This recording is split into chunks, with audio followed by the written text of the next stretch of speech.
Pakistan Engineers Forum. Honesty, dedication, and professional excellence. Let us start our today's webinar on the topic application of AI, machine learning, and data science in civil engineering.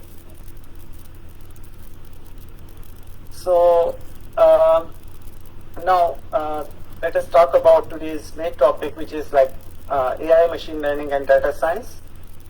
Before going into its application in civil engineering, I would like to introduce what is the difference, because many of you heard about the data science, AI, and machine learning, but as a background, like when I started AI or machine learning, so having the background of civil engineering, it was very difficult for me to differentiate between these terminologies.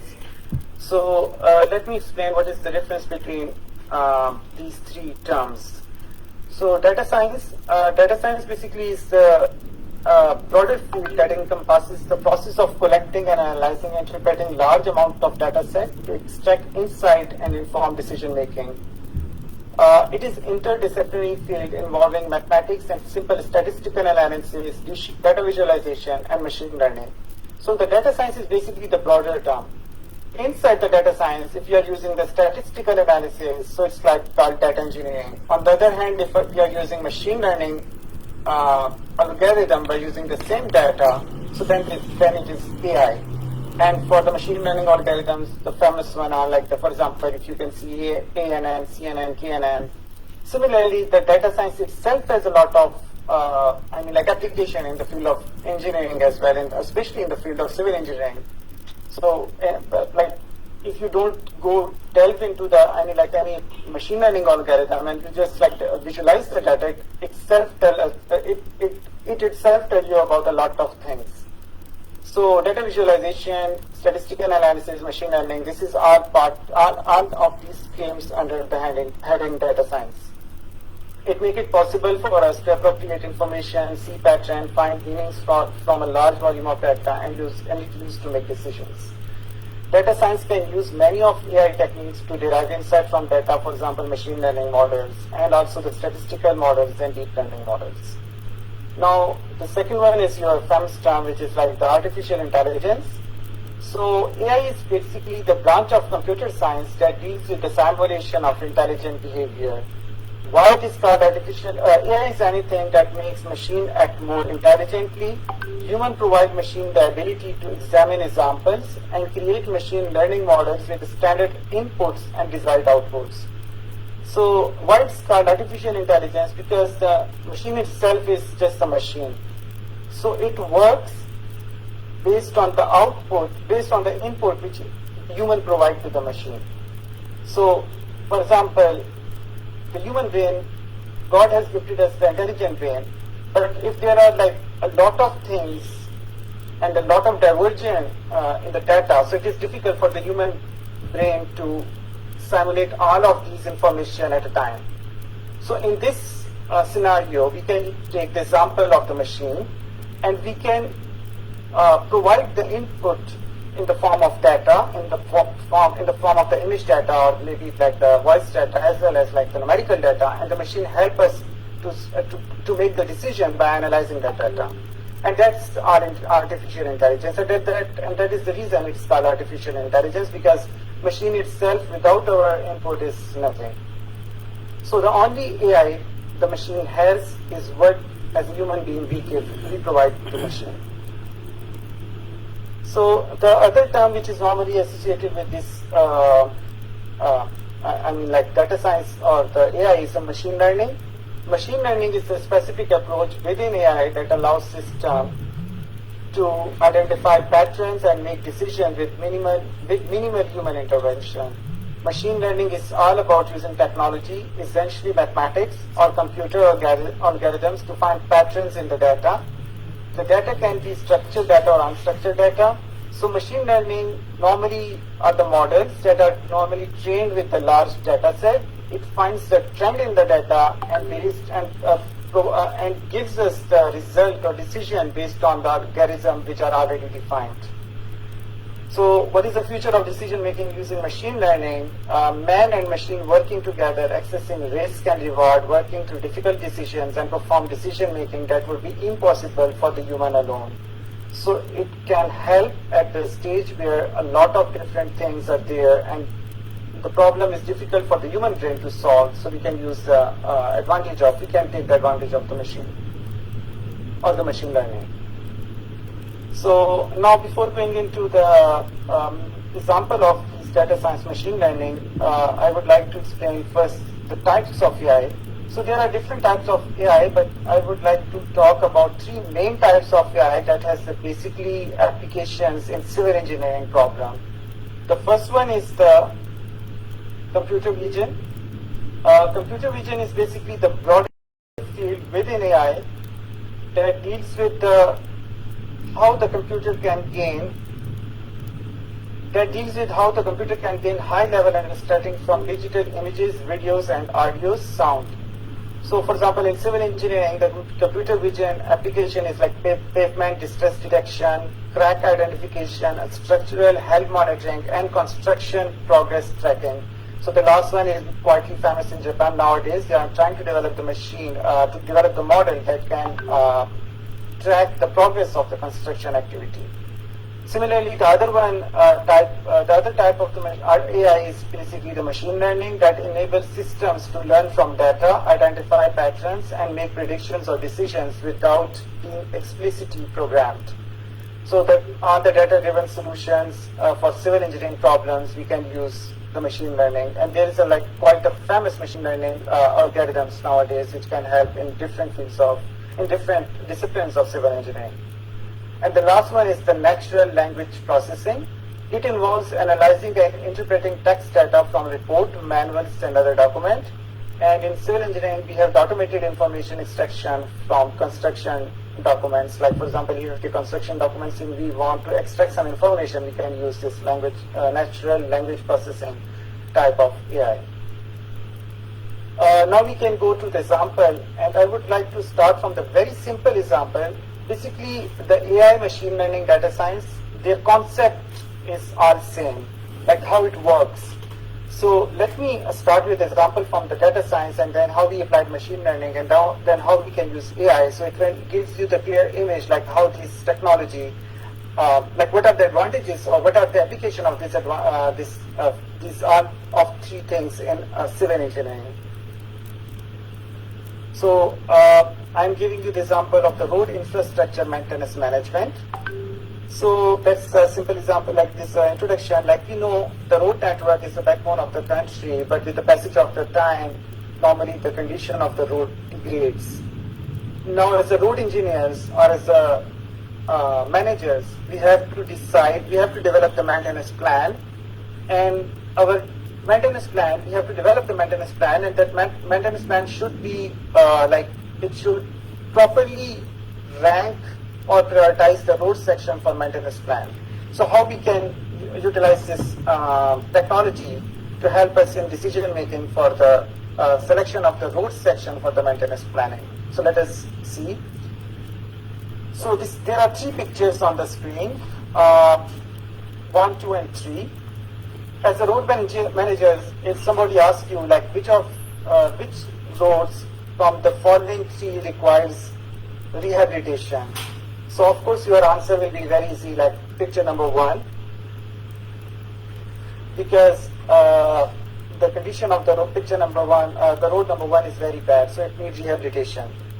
And the picture number 2, as a manager, you can told him like it needs maybe periodic maintenance, or the preventive maintenance, like crack sealing or something like to protect the road surface from further deterioration.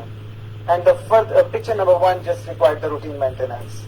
So there were 3 roads, and it was easy for you as a manager to identify which type of treatment they required. But what will happen when if you have a variety of a long range of road? For example, in KP we have the 30,000 kilometer road network. So among 30,000 kilometer road network, okay, if we have 4 divisions, like we have the district level and we have the 4 divisions in the an authority like center, north, east, and south. But still, in each division there are more than 10,000 road sections. Sorry, there are more than 10,000 kilometers of road network in each section. So as a manager, it is still impossible to find from 10,000. Like for example, how the maintenance work, how the maintenance plan is normally, every year the department has to propose the maintenance plan to the provincial government, or in case of NHA, they have to develop the maintenance plan for the federal government. And they also have to develop the 5-year maintenance plan, 10-year maintenance, like short-term maintenance plan and the long-term maintenance plan as well. So, of course, as a manager, it is impossible, like we can develop this maintenance plan for entirely 30,000 kilometer road network based on just the human or the road manager's perspective. So we need some data, and based on the data, we need some advanced technology which help us to find the road section that required maintenance. And that is not only the issue that the identification of road which require maintenance, but also we have to find, we have to predict its condition. Based on prediction, we have to find the cost, and we have to propose some cost to the provincial government or to the federal government as well. So, in case of like the big road network, it is very difficult to identify the road section based on the manager's perspective. In this case, we can take help from the data-driven infrastructure maintenance management. So what is the data-driven infrastructure maintenance management? It refers to the strategic approach of utilizing comprehensive and real-time data collection, analysis, and predictive modeling techniques to optimize the planning, execution, and evaluation of infrastructure maintenance activities.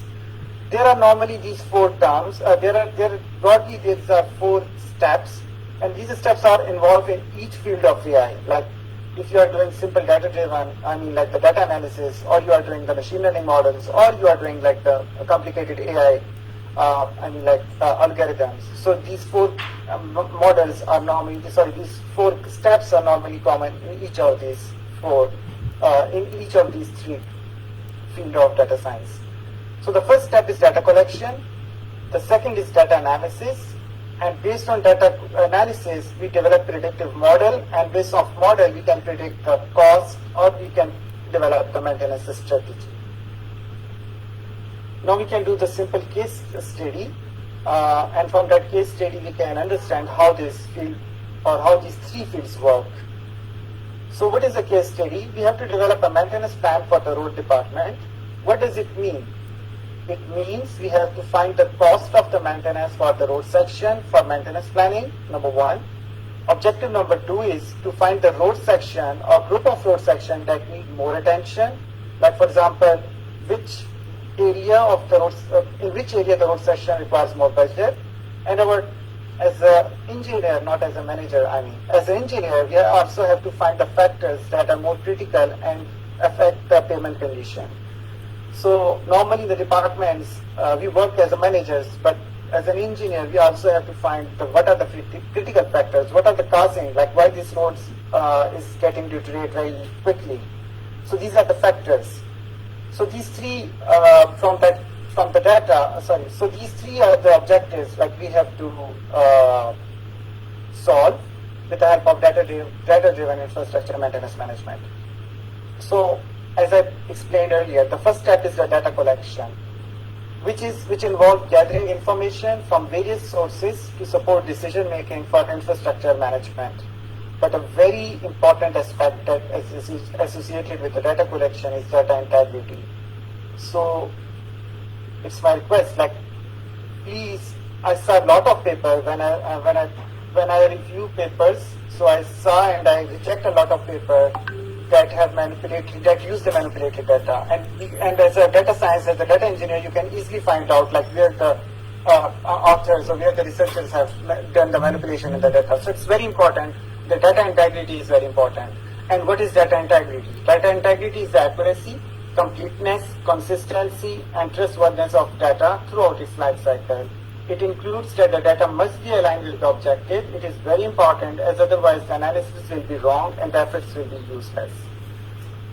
So now when we collect the data is normally in the shape of raw data, that it is incomplete, incorrect, or unclean data. And the process of cleaning and organizing raw data is crucial to ensure its accuracy, reliability, and suitability for analysis or other purposes. So what is the raw data? If you can see in this example, this is the data from the provincial highway network of the Khyber Pakhtunkhwa province of Pakistan. So there is some missing information here. There is some missing data here. So if you can see, I will use the term factors or variables again and again, and the data as well. So these are called factors. For example, section length, pavement condition, number of lanes, traffic loading. Basically, these are the factors that have the association with the pavement conditions.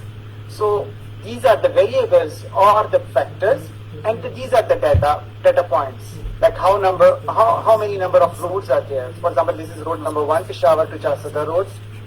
There is a road number 3 or road number 10. So these are the basically data points.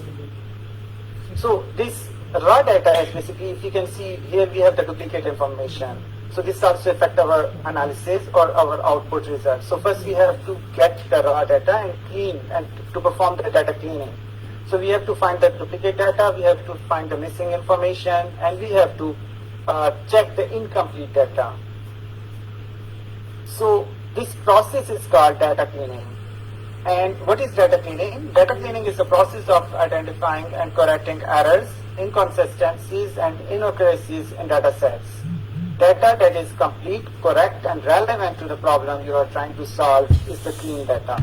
So for example, our objective was, like we are trying to develop the maintenance plan for any road department. But normally when you collect the data from the department, it also collects a lot of irrelevant information.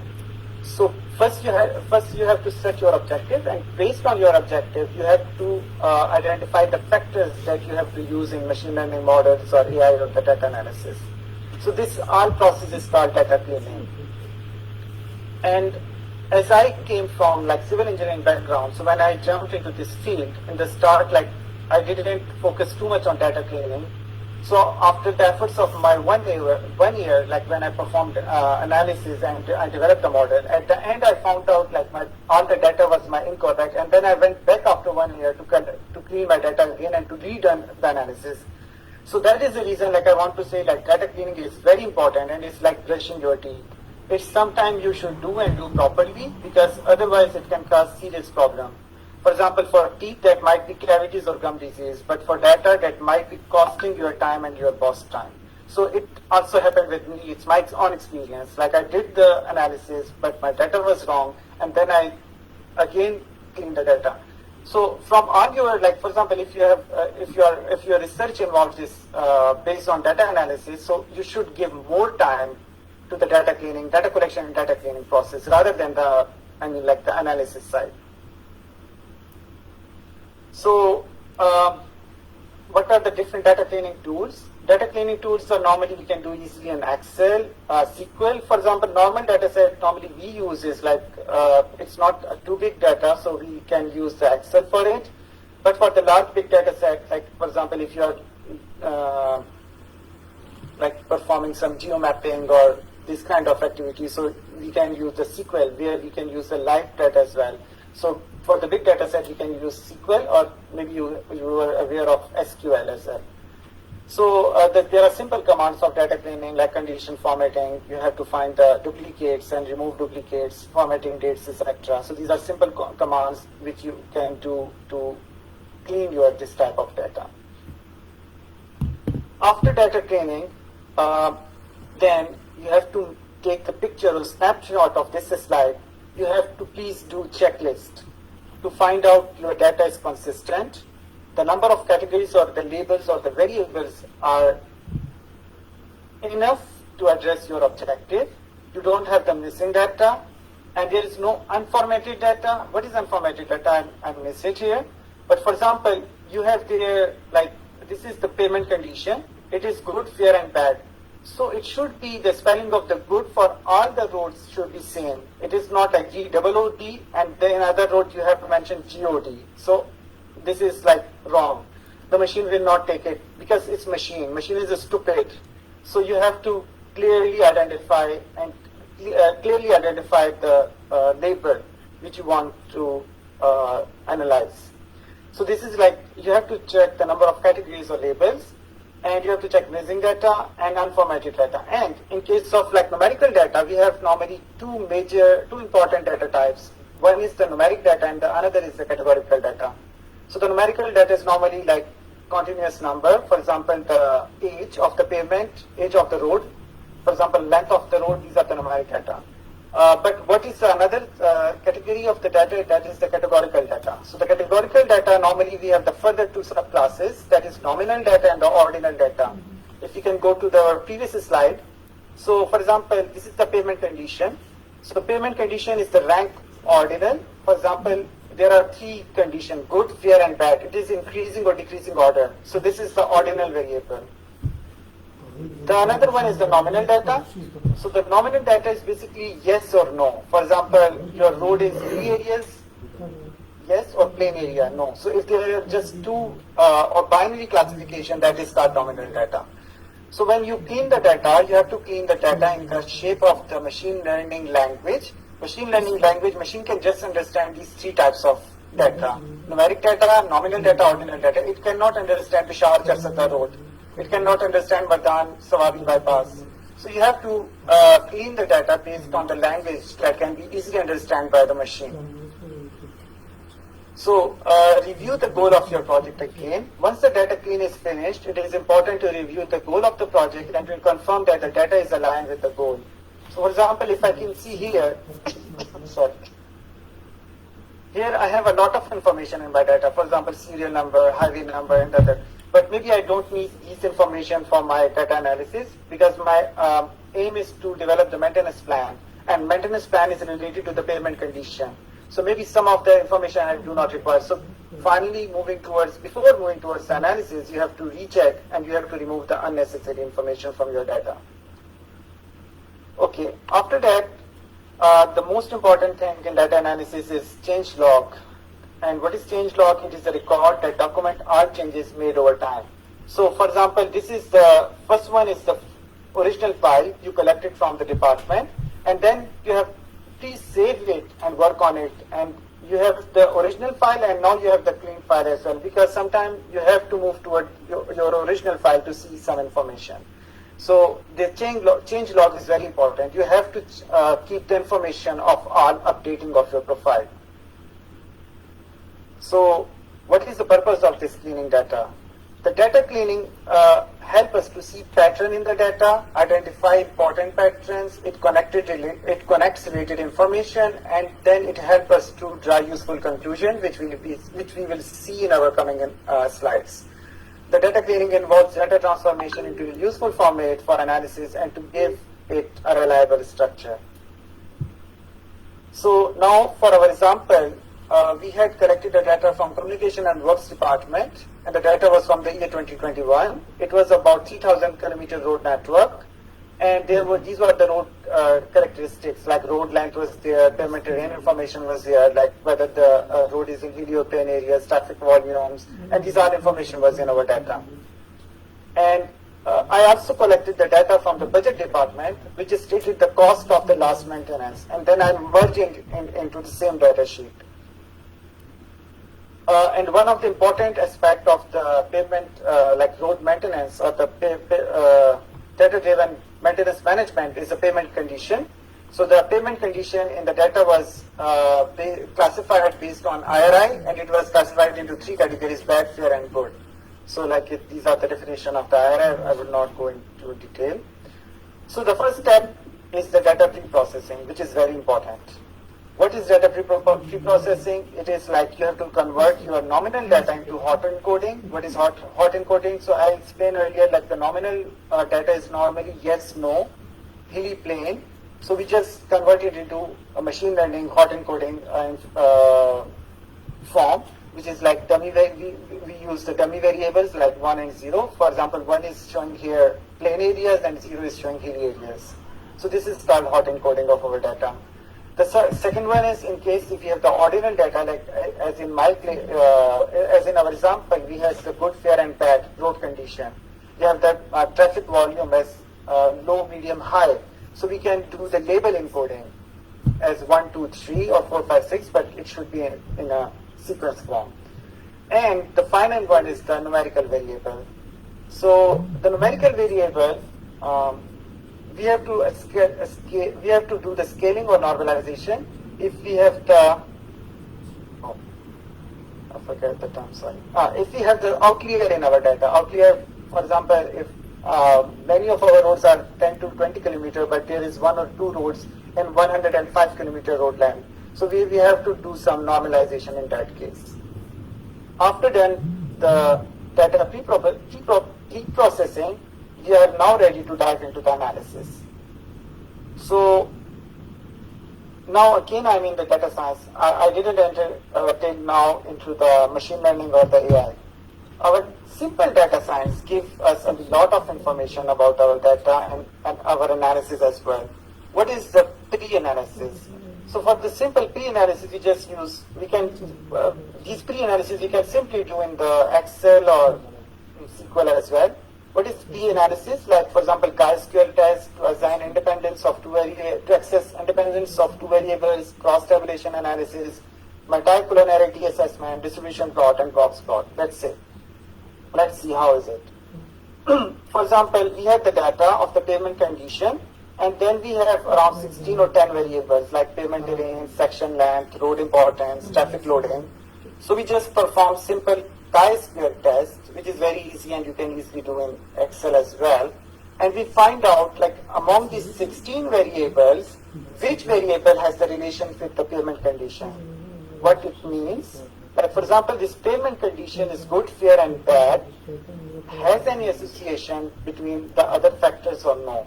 Like, whether it depends on good, fair, and bad depends upon the pavement terrain. Like, it may be the possibility, like our roads in hilly areas, more percentage of road in hilly areas are in bad condition, and more percentage of road in plain areas are in good condition. So this is just simple chi-square test, and it works at the significance level, which is, for example, 95% in our case. Like, if we set the hypothesis. So if our 95% of data shows like this association is due to the trend in the data, so it means like the pavement condition and the pavement terrain or like the other factor has some relationship. It means like maybe the pavement condition is depend on the pavement terrain, or it depends upon the function of the road. Like, for example, the roads leading to mine and minerals area, maybe they are more bad condition. So it just tell you which roads, which factors have the association with your output variable. And this is called cross-tab. Now we found out, like, among 16 variables, we have our 1, 2, 3, 4, 5, 6, 7, 8. Okay, our 9 variables have the association with the pavement condition. Then we can check from the cross-tabulation analysis how this association is. So, for example, in the first we check that pavement terrain has the association with the pavement condition. Here we see by the cross-tabulation, this is a very familiar graph, and a lot of people, like mostly of you guys are familiar with this cross-tab simple graph. And you found out here, like, the more percentage of the road in hilly areas are in bad condition, but on the other hand, more percentage of road in in plain areas are in good condition. So it's mean that the pavement terrain has the association with the pavement condition. Like, the terrain also is one of the factors that affect the pavement condition. But in other factors, which was the traffic loading, we didn't found any significance relationship. Like, it is 0.66 and our standard was 0.05. So here we found out, like, for example, there is no relationship between the traffic volume and the pavement condition. You can see like the trend is just mixed trend.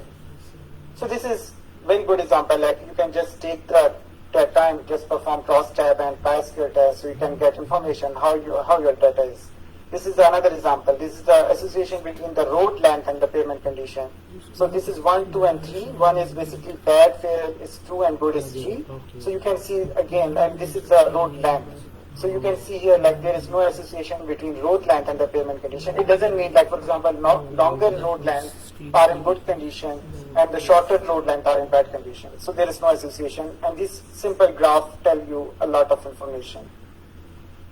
This is another example of the a group bar chart between the pavement condition and the road importance. And here again we found no association, because you can see, like, bad condition road, which is green color, bad condition road, which is 1, and good condition road, which is 3. So both have the less important road, almost have the same number of less important roads. So there is no association between road importance and pavement condition. Now these are the other some data visualization technique, data visualization, and here you can see, like for example, distribution plot, and we can see here the density of the road section, like how the road length in hilly areas and plain areas in our data. And we found out, like for example, 34 kilometer, most of the road section are of around 34 kilometer in hilly areas, but in plain areas, normally the road section are of shorter length. So this is also simple data visualization, no machine learning here still. And one of my favorite plot, that's called violin plot. I like it most because it gives a lot of information in one plot. So it shows basically the comparison of the maintenance cost. So I told you in the start, like I collect the data of the maintenance cost, and I find out, so from first example, I found out like more percentage of the road in hilly areas are in bad condition. Now I'm taking the hilly and plain area. And then I found out like how the length is distribution in hilly and plain area. And now I want to find out what is the cost of the previous maintenance plan in hilly and plain areas. And I found out like in hilly areas road, most of the road maintenance cost was around 3 million per kilometer for the hilly areas. And in the plain areas, the maintenance cost was 0.5 million per kilometer, which is far less than the hilly areas road. So it also gives us a lot of information, like our hilly areas road requires a more cost from the, and this information we just found out from our, by analyzing like the previous data. Sorry.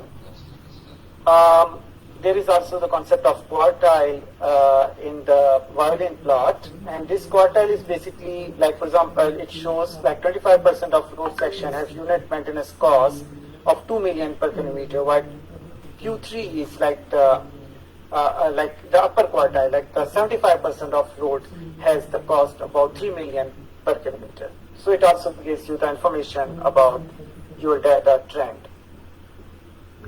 And then this graph is like the box plot, and it shows you average cost for 3 condition of road in hilly areas. Like in hilly areas, for example, good condition roads required, bad condition roads require 3 million per kilometer, where average cost for fair condition 1.4 and average cost for good condition is 0.4, and same as for the plain areas road. So from till here, I didn't do any analysis. I just plotted my data and got a lot of information about my data. Now, the next step is machine learning model or the pavement condition prediction model. So the pavement condition prediction model, in the pavement engineering, there are like normally 3 types or 3 approaches. One is the stochastic approach, which is like the Markov model, Monte Carlo chain Markov, or a statistical model, and the other 2 are deterministic and the machine learning models. So machine learning models are normally related with the AI, while the simple probabilistic models are simple statistical models, and it is in the data science. So let me give you the example of machine learning model. How the machine learning model works. So in the previous example, we found out like the hilly areas. But what happened if we want to develop, if you want to predict the pavement or the road section cost that is in hilly area, having high traffic loading, and is leading to minor road, and is not leading to industrial road, and it's in center division, and has a good drainage condition and is a good color condition. So now we have the set of input variables, and we can use machine learning model to develop the model that based on our different inputs or different scenarios, like depends upon the different scenario, it can predict what is the cost of that road section in the coming year. So we can predict it based on our previous, based on our historical data. So it utilizes factors, like different factors, pavement area, and these are the factors, and it predicts pavement condition. And based on this, we can calculate the maintenance cost, or we can predict the maintenance cost. One of the famous machine learning model in the pavement engineering is the ANN model, which is called artificial neural network. So yeah, because of shortage of time, I cannot like explain detail of this model, but I will give you the simple basic concept.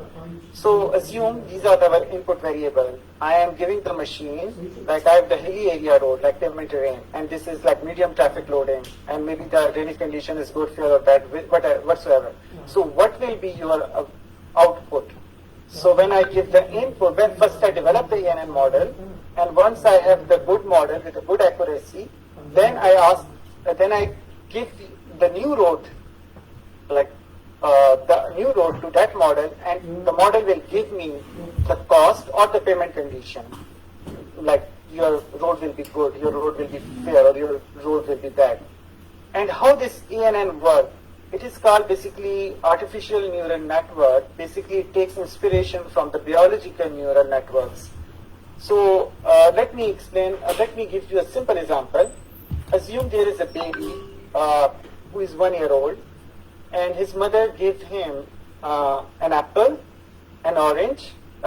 His mother show him an apple, orange, and a banana. And when he was 1 year old, his mother gave him an apple. He ate an apple. After 3 years, his mother brings a banana and show him banana. So the baby is now confused. So the banana, apple, and orange are the input. And now he is assuming, like, what is it? So the mother is giving banana, and his mind is clicking. At first he say, oh, it may be the apple. But then he say, no, it goes back, it strikes back. And he say, no, the apple was red in color, but this thing is yellow, so it may not be apple. Then he say, oh, it may be the orange. So then it again go back, and he thinks, no, it cannot be orange, because the orange was circled, but this is an elongated. And after like a striking, this all happen in human brain very like fast. So it happens very fast. So after a lot of striking, finally say, oh, it may be banana, because banana was elongated and it was in yellow color. So this is biological neural network, how it works. And the same happens in machine learning. The machine learns from the pattern, and then it gives us the output. So this is the example, and after that machine learning model, we can predict the payment condition. And now this is the result. I will not go into detail like how ANN work, but I will come to the results. So this is the payment condition prediction based on the ANN model. And here we predict the payment condition with time for the hilly and plain areas under these different inputs. And it says, like, for example, you can say, like, this is the red one is the hilly areas road. I didn't mention. But this green one is the plain areas road. So it predicts the payment condition for the future 10 years based on the input data, which was like previous maybe 4 or 5 years. And it predicts, and it says, like, for example, more percentage of, so here you can say like the darker color is the bad and the lighter color is fair, and the more lighter is the good. So it shows like more percentage of road in hilly areas are in bad condition, and similarly if you can go in the plain area, so more percentage, but in plain area, like even at the age of 10 years, there are still like 20% of road in good condition. So this is a prediction how we did it by inputting our data, and by using ANN model, it predicts the road condition for the future 10 years. Now, so now move back to our case study, and our aim was to find the maintenance budget cost. So from this 10-year prediction, if we just convert it into the numerical one, so at the age of 0, all the roads are in good condition, but at the age of 1, in the hilly areas, there are 39% roads, you can see, are in good condition. So we have now the percentage of road condition for the future 10 years. And from the previous slides, if you remember, we calculated the cost of the good condition from our data, and it was like average cost was 0.2 million per kilometer. We just multiplied with this percentage of road section and the percentage of road, like how much length of roads in hilly areas, and we can predict the 10-year maintenance cost for hilly and plain areas. So from here, for example, you can just multiply it with the number of roads in hilly areas, which was 1,433 kilometers. You can get, like, at the age of 6 years, like after 6 years, your roads in hilly areas required 4,276 million per total 4,276 million. Similarly, it is for the plain areas road. So this was just a simple example, and we found out, so by this example, like you found out, like maintenance plan, you obtain the maintenance cost for two groups of road section, hilly and plain areas, but you can depend upon that. For example, in the KP province, we have divisions or district, Peshawar district, Chalsadar district, Mardan, and similarly in Punjab, we have like Lahore, Islamabad, Faisalabad. So you can develop the maintenance plan based on the same, by applying the same approach for each division or district. And we have the three objectives. We found out like which road section requires more attention. So we found out like hilly areas road section require more attention because more roads in the hilly areas were in bad condition. And we also find out the critical factors. And this is very simple example, but there are a lot of complicated example. We can like you need a lot of work to find the critical factor. But here we found out, for example, like what are the different factors that can affect the road condition. So this was a like simple example of data-driven maintenance plan, and we developed the data-driven maintenance plan from the data that we collected from the department. So why I like data-driven approaches? Because it helped in improved decision making, it helped in a smarter prioritization, it helped in proactive maintenance planning, which is like preventive maintenance, and it also helped in cost saving, and it also helped in continuous improvement. So there are a few of my publications which is related to each of these steps. Maybe you can search me on ResearchGate if you are interested. I will share the link at the end. So you can find out like how this AI machine learning help in these 5 things. So one of the important thing which I want to say is like if you are entering into the application of data science or machine learning, so one of the important thing is associated with this AI is the graphical representation, which is called data visualization. And the McCandless method is effective for presenting your analysis result. It provides a structure for combining the art and science of data presentation to create visualization that are both aesthetically pleasing and informative. So introduce the graph by name. What is McCandless approach? Answer the obvious question before the answer. State the insight of the graph and call out data to support that insight. And there is the rule that is associated with this data visualization, and that is called 5-second rule. The audience can understand in 5 seconds what your data is showing, and after 5 seconds, they can make a conclusion. This is an example. Here, like, what is this? This is group bar chart of pavement condition and road importance. A clear heading is here. What are the two variables here? So there is road importance, less important, high importance, and this is the pavement condition, good, fair, and bad.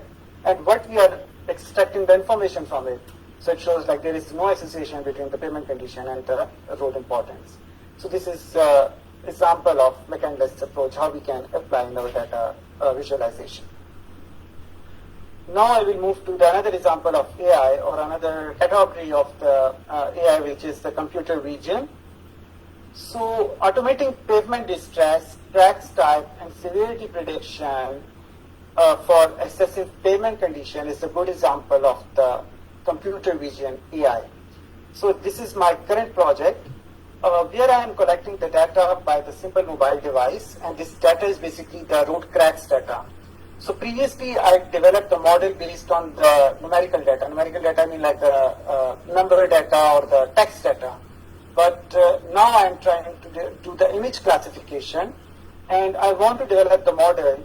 And for example, if my engineers go to the field and he come back and he just took the picture of the road cracks, and then he come back and he give me the picture of the road cracks, and I input these pictures into my model, and my model will just tell us like what is the cost of maintenance for that road.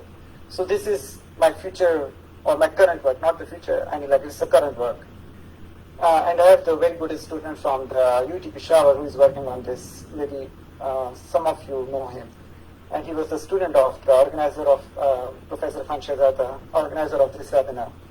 So he's working, like his idea is like, for example, mobile devices with everyone. So he can just take the image of the road section and how our model works. So for example, in this image, there are different types of things. So it finds out, for example, there is a block crack here, and the percentage is showing the accuracy of the model. So he developed the model, and the model is showing the accuracy, like it find the block rate 97% with accuracy. And there is a manhole cover with a 94. There is a transverse track, there is a longitudinal track, and whatsoever. So first we got these cracks from that picture, and based on these cracks, we calculate the PCI. And this whole process was automated. Was not. It will be automated because I'm working, so it is not like currently done. But we want to automate this process. So in very developed countries, like in Dubai, they have the vehicle which just like drove on the road. They drive on the road, and that road directly gives them the cost. So the theory behind that vehicle is the same one, which is the image classification AI. So this is the concept of the computer vision. This is example of the computer vision in the pavement engineering. And now I can give you the other example of AI data science in other civil engineering disciplines. So this is the AI machine learning in concrete. So many of you were doing research in concrete. So one of the research I found out, actually I think the lab next to me, they are working on this thing. So they are working on crack detection and classification in concrete structure or concrete bridges. So they developed the drone, and the drone captured the pictures of the bridge components, and when they take out the pictures and put into the model will give them the name of the cracks. Like they found, for example, here the reinforcement, corrosion of reinforcement, and how much. And these are example, like it just the model, AI model, tell them like what is the percentage of these cracks in this. So it can be useful. For example, many of our bridges are either in the river or on the sea. So in that case, where it is very difficult for human to access to the deck slab or to the pier, so we can use the drone, which can just take the image, and by integrating that image with our model, AI-based model, it just gives us the information, what types of cracks were there, and what is the condition of the bridge structure or whatsoever. As I give you the example previously of ANN, so in the image classification AI, it is called CNN, which is convolutional neural network. So artificial neural network is the name normally in the like text data, but if you are doing the image classification, we are using CNN algorithm. And now currently there are very advanced algorithms that like ResNet 50. Like we are working on ResNet 50 and YOLO. YOLO is like another example, another advanced machine learning image classification, like which clearly identify the image, predict the class of the cracks very fast. So these are different like algorithms of the image classification. On the other side, in the concrete mix, I found the examples of machine learning models to optimize concrete mix design. So these are some of the researches, like they did some experimental work, they have the data, and then by using that data and by using machine learning, they developed a model to optimize the concrete mix design. Similarly, there is another example I found, and which they use neural network and support vector machine, which is also another algorithm, and they have used to predict the compressive strength of concrete based on its mixed composition and curing condition. So like as I give you the example in case of the pavement condition, like there were the traffic loading, these are the factors, but in case of the concrete, you have the different factors, like with the climatic conditions, so you can just develop the model based on your experimental work to predict the concrete mix design or the actual practice. So these are few of the examples in concrete. What is the application of AI in hydrology? So machine learning models I found, such as ANN, to predict stream flow and water levels in rivers. So based on the climatic data, like for example, based on the rainfall data, and based on the data collected from maybe the public health department in our case, you can develop the model that can predict the stream flow and water levels in river and you can also predict which areas are more prone to flood. So this is also one of the advantages of the AI in hydrology.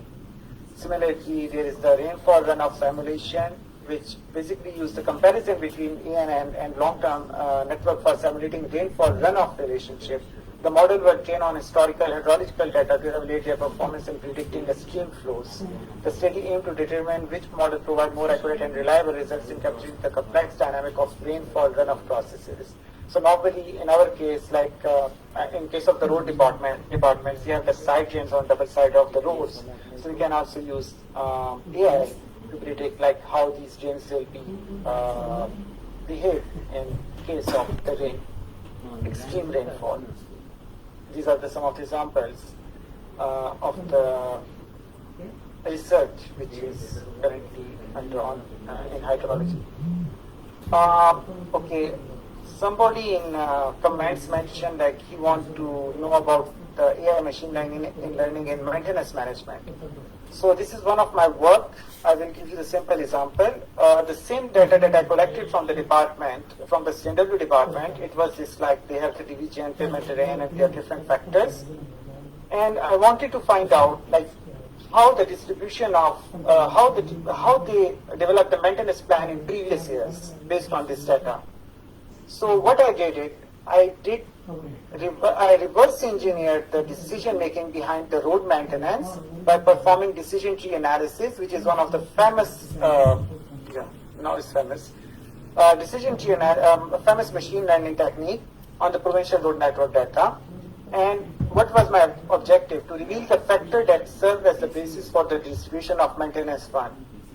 So I had a different, factors, and I had the payment condition. So I reverse engineered this data to find out which factors was the basis of the distribution of fund in the previous year, in the year 2021, I think.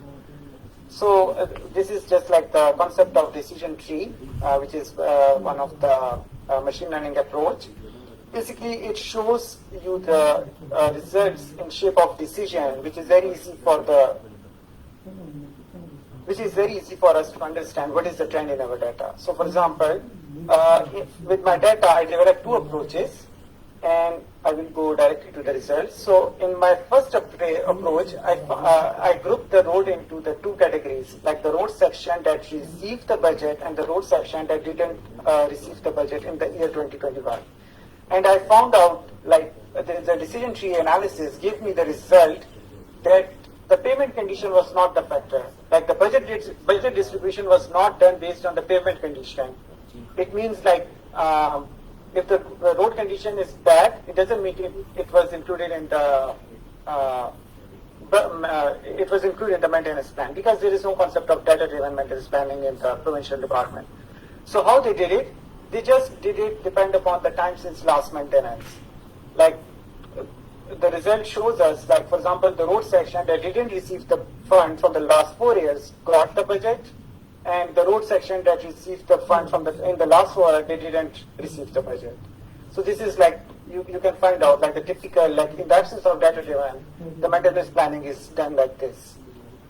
This is another example. So I will move to here. So in the another study, in another case, I just like, I have the maintenance cost, and I found out like whether the increase or decrease in cost was done based on payment condition or not. And interestingly, I found out, no, for example, this is 0.3 million.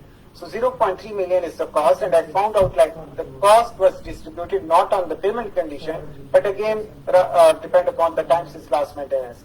Like for example, the manager just say like, okay, Charsada Road didn't receive the budget from 3 to 4 years, just give it 10 million. And Peshawar Road was included in the last maintenance plan, so just give 2 million to it, it's okay. So it was done like this. There was no concept of the payment condition in that maintenance planning. So this is one of the example of like how we can use the AI algorithms or machine learning algorithm in decision, in maintenance management or decision maintenance. So, so from that examples you can find out like how was your maintenance planning done before and how you can improve it. So these are the results of my finding. Like I found that time since loss, maintenance was the factor, road importance was factor. Like for example, okay, off the record I'm saying, please don't record it. But for example, our CM is from Chasada, so give him more budget. So it was done like this. It was not done on pavement condition. So this is like the road importance. This was one of the factor in their data, like the road importance. And similarly, smiles and manners and other things. So inclusion in the rehabilitation was associated with the times advanced maintenance aligning with result from the two-step allocation process. The South Division was a unique discrimination factor. And okay, these are some different results, so maybe I will not talk about it. But this paper is on the is the free access paper. You can just access from my profile. Okay, this is another example of AI in disaster management. So basically, I had a colleague here in my lab, and she was from Philippines. So Philippines has like normally a lot of natural disaster, like different types, typhoon, northeast monsoon, and these are like different categories of natural disaster in Philippines. And she had basically the road infrastructure infected data, like what kind of structure were affected by these different types of natural disaster. By simple applying data analysis, we found out, like, for example, when there was a tropical storm, there was 62% chances, like the road associated structures were get affected.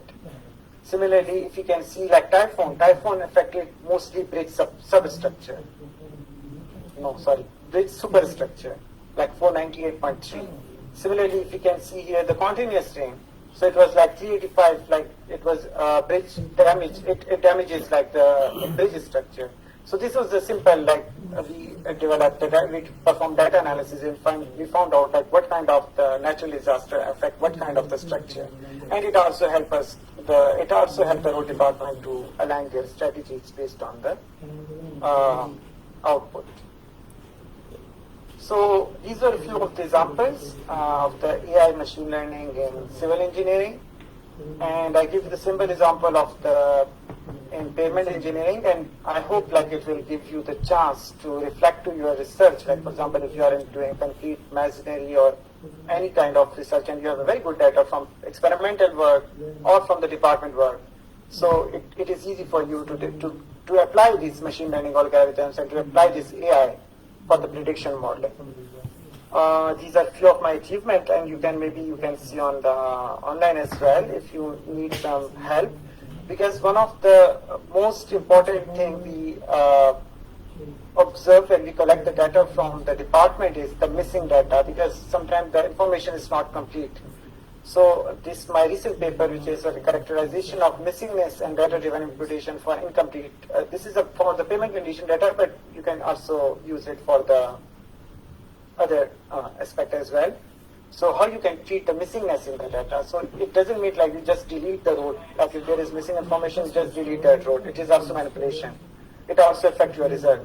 But there is a ways how you can incorporate the missingness in your data, how you can fill the missing values in your data.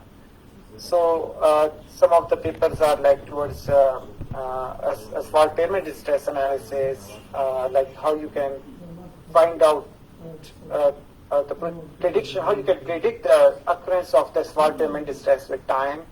Similarly, like this is an example of Markov, simple probabilistic approach. And these are all my publication, maybe you can find out related to your work. One of my very, or you can say important, not the important, but the most favorite. So one of my most favorite publication was basically it was here.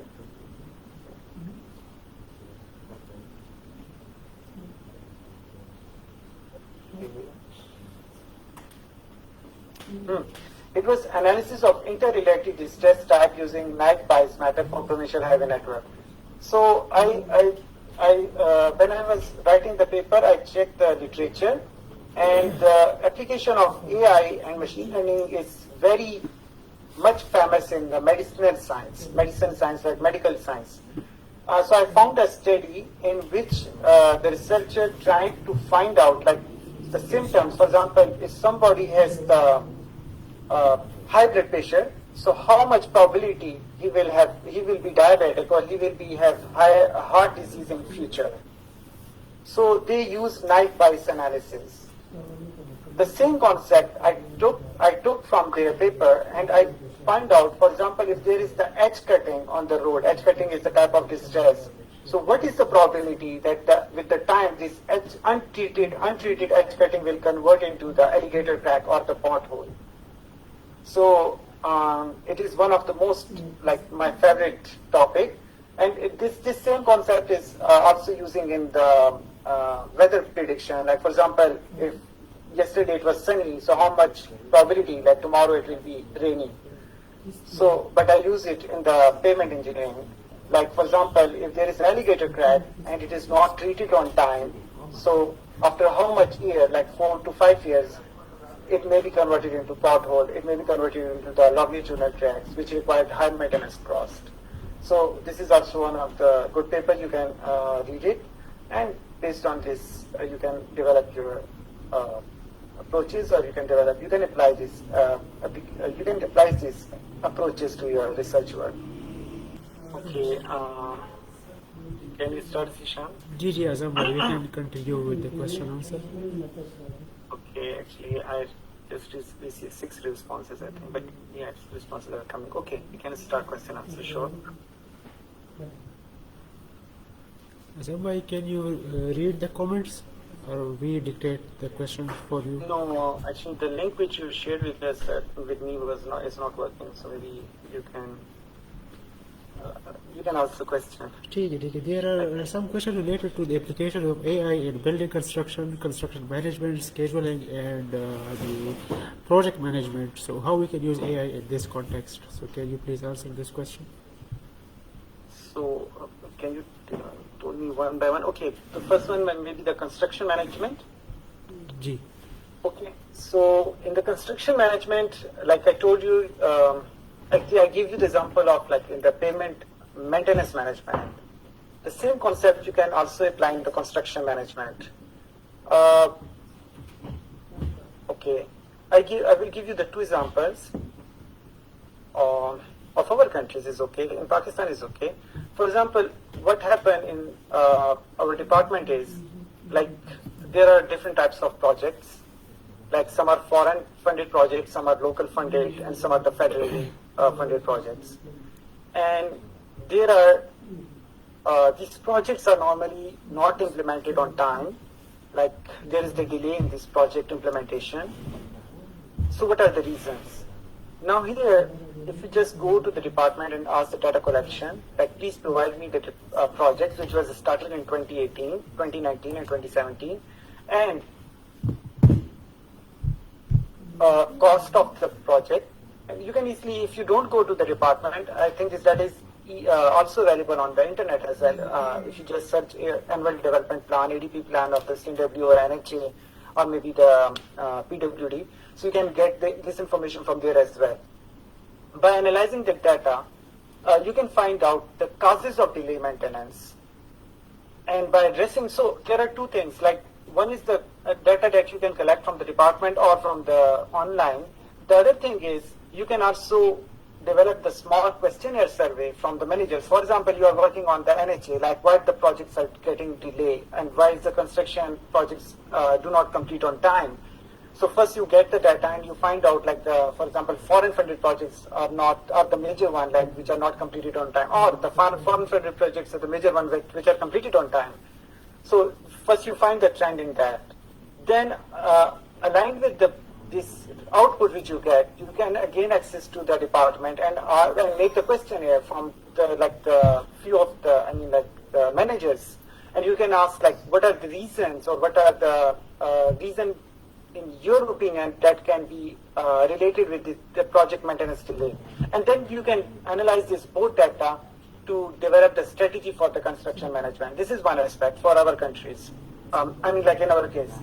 The another scenario, which I was attending the seminar in Japan last month. So I found one research which was going on the real site management, and how they did it was basically they installed the camera on the construction site, and the camera was taking the pictures of the construction activity, and this information was coming to the main hub, like for example, if you are in the department. So they developed the model. The daily information was coming to the main center, maybe like to the managers. The model was scanning, the model was basically analyzing the pictures, and it was making the progress of construction management.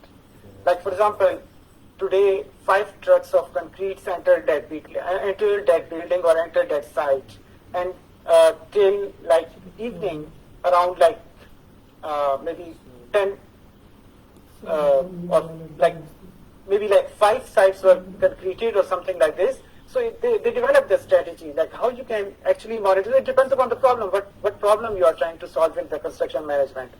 But in our case, like which I told you in the start, like for example, in the site of like developing countries, you don't have like too much advanced technology to install the camera and to have a lot of pictures, because the image classification problem mostly require a lot of images. For example, the study that what I am doing, I collected 10,000 picture of the road distresses. So it is difficult, like if you're just like 100 or 200, it cannot tell you, it cannot help you to develop a good model. So of course it requires a lot of data. But in other cases, like on the simple data analysis, like if you collect information from the departments, or you can collect information from the websites, and then you can develop the model to analyze, to first find out the factors that causing the delay in delay in construction, and then based on this factor you develop the questionnaire survey, and then you analyze the questionnaire survey by the data analysis, and then by the integration of these two analyses you can develop the strategy in the construction management. This is one of the examples. Similarly, I think, what other field they asked me? They asked about the structural engineering.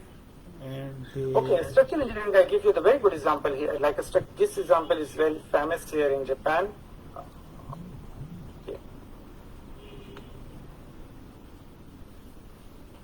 This one. So this is the example of the bridge engineering, but like if you develop the same technique, same model for the concrete structure, where you can take the picture of the cracks, and based on the crack you can find out the strength of the concrete. Strength of the concrete, because your model for that purpose your model must be trained on the your model must be trained on the concrete pictures, images, and their strength. So the other example is like of the like concrete strength is like, for example, there is the what you call I think it's a good time. I mean, voice recognition. Yeah. So there is a term like which is there is the AI technique which is called voice recognition. So I heard like one of my friend is doing research. I think he already did some research, but you can modify it. So you know the rebound hammer test, and he's training the model on the rebound hammer test voice. So for example, if this is voice, this is the strength. And if this is voice, this may be the strength. And once the model is trained, the model will give you, and you just like perform the test, and your model is integrated or automated with that. Your rebound hammer will be automated with your voice of the hammer, and it will give you the strength. But you don't need to read it out, but it will be automatically connected, and it will give you the result of the strength of the structure, like where you are using the tapping of the rebound hammer. So this is also example. This one example which I give here, like the cracks detection. This is also a good example. And this type of model, like the drones or the cracks, you can use it where like human accessibility is impossible. Like for example, in the large building, if it is impossible to access to the top of the building, so you can just use the drone to find out the cracks on the ceiling or on the roof columns, and then you just extract the cracks information or the pictures from the drone or from the camera, and then you provide it into your trained model. Your trained model will give you the information about. So it depends upon like what type of information you are trying to address. So, and one more thing I would like to say here is this question, like many people say like there is a lot of research going on, there is a lot of research already done on this type of structural engineering or maybe the construction management and this and this. So when I started pavement engineering, honestly, like I had also the same feeling. Like pavement engineering is finished. Everybody has done AI on the pavement engineering. But when I was doing the simple Markov model, and would you believe like the simple Markov model was started in 1943. So it is not too new. It is like very old model. Like before even the computer, they were using the same data and developing the Markov model. But when I developed, so what was my first approach? I developed the same Markov model which the previous researcher has developed. When I developed that model and I found out what are the drawbacks in that model, because up till and until you didn't enter into that field, you cannot understand what's the problem or what is the deficiency in this research. So just start with simple thing, and when you enter in that simple thing, you will find a lot of missing links, and then you modify your research to address this missing link. This is the second thing. The third thing is, we are the developing countries. We don't need to jump directly to the image classification. I think we just start from the simple data analysis thing. Like for example, many of you are doing the concrete cylinder testing.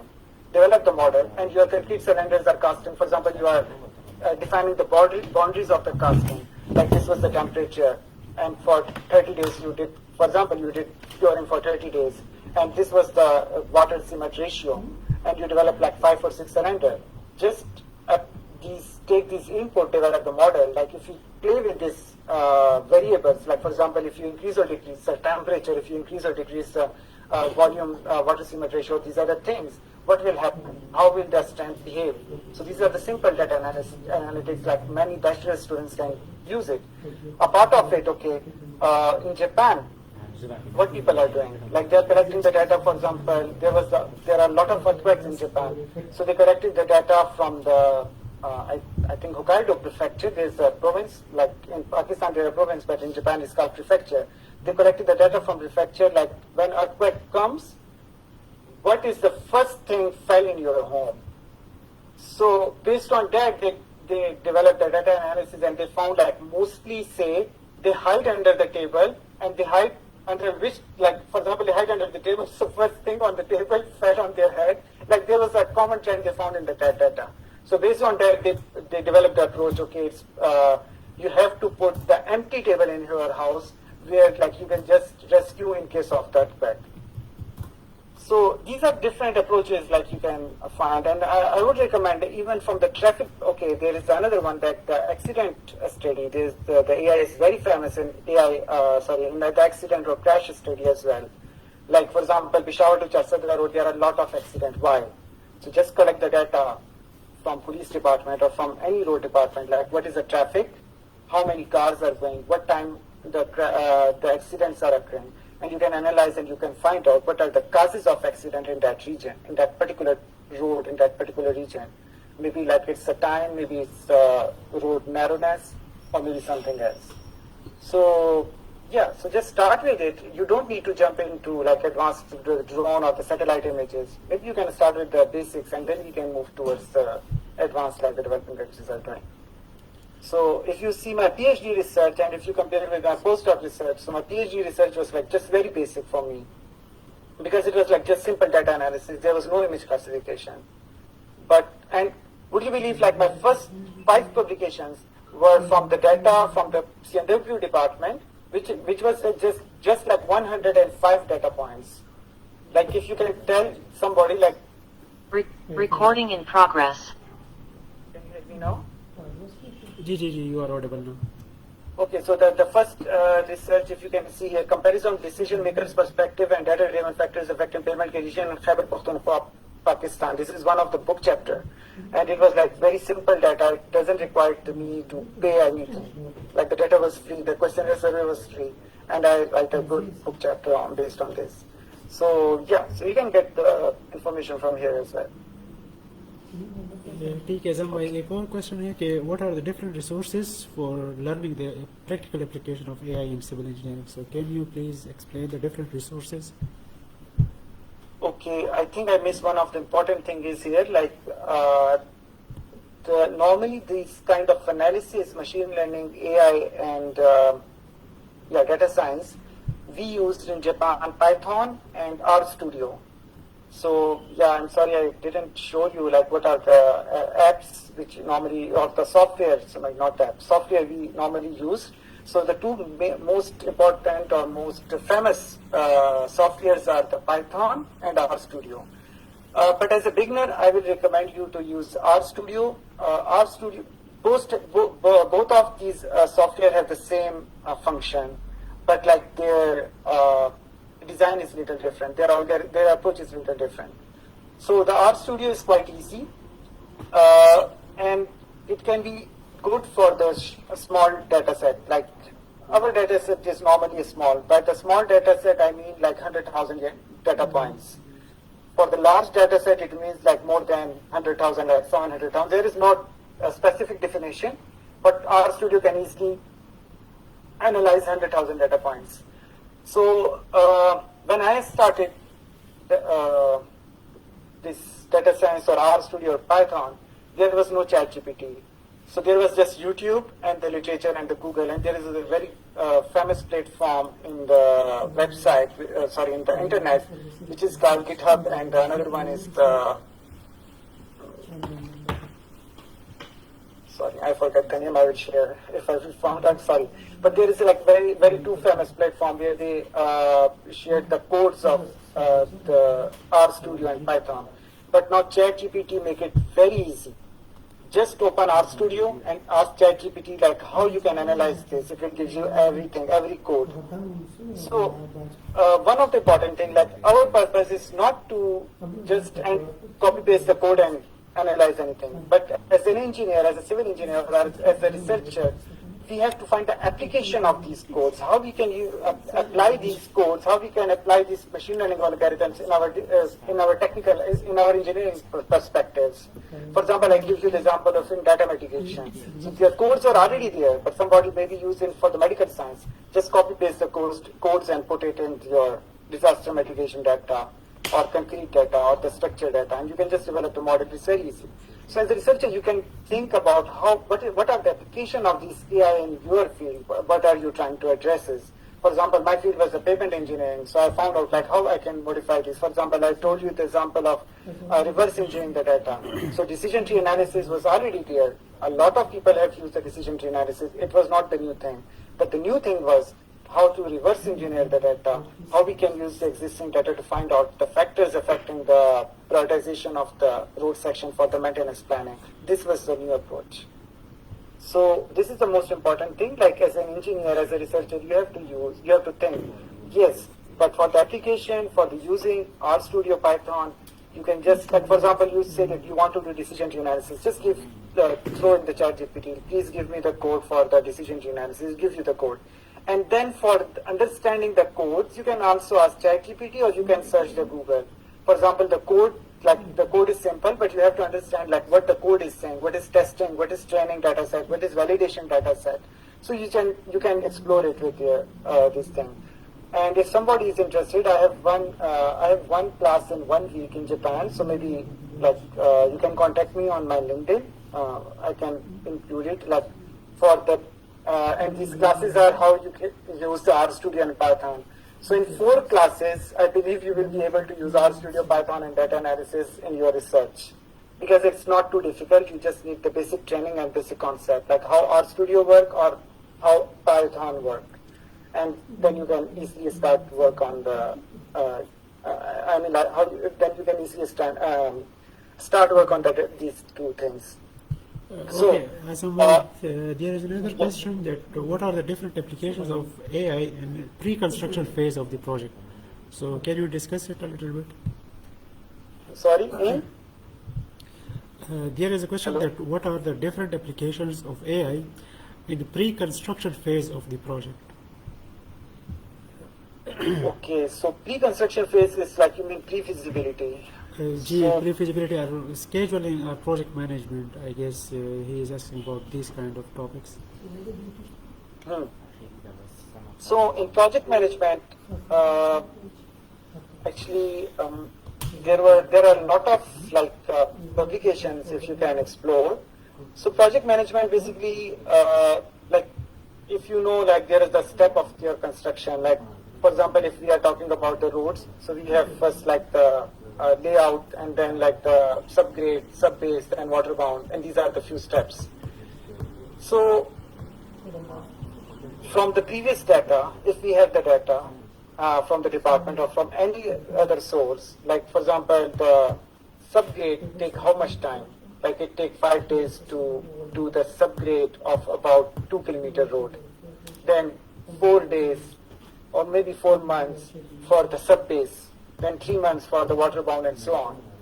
So from the previous data, if you develop the model, and based on that model, you can apply for the forecasting for the new data. Like for example, if you are developing the model for 1 kilometer, just develop the model for 1 kilometer. Just take the data from the 1 kilometer, and this you can easily collect from the questionnaire data. Just go to the NHA or any department or ask anyone. And there are a lot of data they have. Still, they have open source data as well. And if you have, and one more thing, like if you are unable to get data from the department, there is the open source data on the internet as well. Regarding the road crashes, regarding the road reconstruction data, you can also develop, and you can also use these data for developing the model for your research. So by utilizing this data, you can develop the model for 1 kilometer, and you can you can use this model for the longer kilometer of length. For example, you can develop the model for 1 kilometer, but you can extract it for the 5 kilometer or 6 kilometer, and it will help you to find the it will help you to decide the project construction time based on your existing model for the future projects. So yeah, it is one of the example of project management. The other example which I told you is the delay maintenance, which is very important. We can find the causes of delay, and I have also one of the study in my research in which we did the causes of delay in Ethiopia. So they have you can realize Ethiopia is a very backward country. I mean maybe better than Pakistan, but they have still some data, and we developed the model. And we found out what are the causes of delay in the project, in the construction project in Ethiopia from that basic data. It was not so advanced data, but from, and another aspect is that you cannot have the exact data what you want. Sometimes you will collect the very less data, but as a good researcher, you have to work on that limited data to develop a good approach. Yeah, this is the example of good researcher. Don't think you will get exactly whatever you want. Maybe you will just get 4 or 5 points. 4 or 5 data points or variables. But you can think from the Kenya, I have just 4 data points, 4 variables, 4 variables, but the data points are 50,000. We developed we published one paper from these 4 variables. So you can do any kind of work from any kind of data which you collect. Okay, Azam, thank you so much for giving you your time. This session was very much informative, and I guess we can conclude it with these remarks. Assalamu alaikum. I have a question. Walaikum assalam. Yes, please. Can you introduce yourself first? Okay, sir. My name is Muhammad Junaid Iqbal, and I am a civil engineering graduate from UAT Peshawar. I am currently working in the building construction field here in Pakistan. So, sir, your webinar was quite helpful, and I have a simple question related to it, that how do you foresee AI or ML evolving in the next 5-10 years within the field of civil engineering? It's a very difficult question, but okay, good question. Thank you for your question, Junaid. Actually, because I'm in Japan from the last 4 years, so Japan is totally converted into AI through the passage of time. And you will surprise when you see their AI development in construction management, in construction engineering, in the maintenance management, in the bridge head, in the every kind of, even in the disaster management, they are too much advanced. And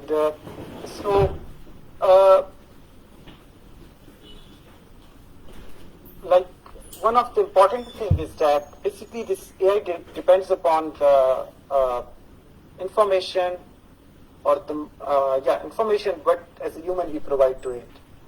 So from the data perspective, Pakistan is currently barely behind. I told you, I just got 105 data points, but it's still from the Pakistan perspective it is good, but from Japan perspective it is very low. So if we compare, if I talk about Pakistan, so it will take a lot of, like, for the 5 year, it's very less for Pakistan. But if I will talk about the developing countries, so they are very advanced. Like, for example, just on one click, you find a lot of information, whatever you want. Now, they are constructing they are designing the approach in which, like, every human can access, like, for example, like, okay, there is already a platform in Japan where, like, for example, I am traveling on the road and I just took a picture of the cracks and I uploaded on that platform.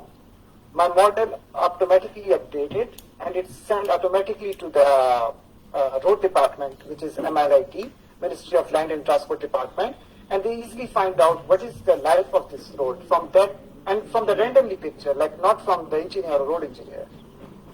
So what I was thinking that maybe at that stage, like, there is no need of engineer on the road, like just a local traveler will take the picture and send. So, but for Pakistan, like, it will take a lot of time because now we are struggling with this. But I believe, like, we have to be in this race, and our starting step should not be the image analysis of the high level. We should be start from the level, I would like to say again. And we should move gradually toward the high level. Yeah, I hope I answered your question. Yes, sir. Your guidance has been invaluable, and I appreciate your time and advice on how to navigate these upcoming changes. Thank you, sir. Thank you so much. Thank you so much. So thank you so much, Azam. I guess we can conclude here. Okay, thank you so much. Thank you so much, everyone. And please, if somebody didn't fill up a response, it will be really helpful for me to improve my future webinar.